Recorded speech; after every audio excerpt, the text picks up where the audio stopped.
ကာယလေးလုံးစလုံးအကိုကြီးရဲ့တင်းရင်းနေရပဲအပြိုလေးကြနေရပဲ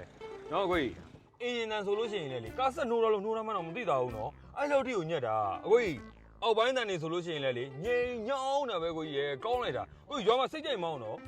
ကိုကြီးကားမောင်းရင်းနဲ့မှရေခွက်တစ်ခွက်ကိုတင်လိုက်ကိုကြီးရေတစ်စက်မဖိတ်စီရအောင်နော်အဲ့လောက်ကြီးတော့နောက်တစ်ခု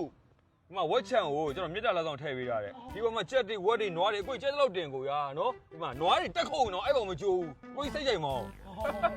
ပြီးပါကွာကြိုက်တာတော်တော်ကြိုက်နေပြီကွာဒီကိုကြီးမှလည်းပတ်စံ160အတိတ်မပါတာကွာကိုကြီးပတ်စံဆိုတာမသိမချင်းရှာလို့ရတယ်ကိုကြီးနော်ဒီလိုကားကုန်းတစ်စီးရဖို့ဆိုတော့ကိုကြီးလွယ်တာမဟုတ်ဘူးနော်ဒါမှညီလေးကကိုကြီးကိုတော်ခင်လို့160နဲ့ပေးလိုက်တာကိုကြီးမကျေနဲ့လို့ပြန်ရောင်းဗျာ190အောက်ထက်ကိုကြီးအနည်းဆုံးရရမယ်ညီလေးအာမခံနေကိုကြီးဟမ်အဲ့တော့ရတယ်ရတာပေါ့ကိုကြီးရဲ့ဒါလည်းညီလေးညီလေးတို့ကားမှလေလေအေးတဲ့ဟာပါလားကိုကြီးအဲကုန်းပြောနေတာဟုတ်တယ်ပါလာပေါ့ကိုကြီးရဲ့အဲကုန်းဆိုလို့ရှိရင်လည်းအေးကျိန်တာပဲနော်ကိုကြီးစောင်းချုံပြီးတော့ကားမောင်းအောင်မယ်ကိုကြီးကလည်းစိုက်သွားပြီကွာကဲညီလေးချစ်ချင်တာဖြစ်ကွာကိုကြီးဝယ်မယ်ကိုကြီးဒါဆိုရင်ကားအယောင်မပြည့်ပေါ့နော်ပြစ်ပြီပေါ့ကွာ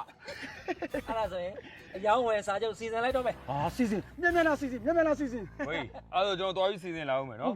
ကိုကြီးကားကိုတေချာလေးလေးလာထားတယ်ဟုတ်ပြီနော်ကိုကြီးမကြောက်ကျွန်တော်ချင်းချင်းပြန်လာခဲ့မယ်မြန်လာနော်သိကြပါကိုကြီးနော်တေချာလေးလာထားနော်ရောက်ရင်လာ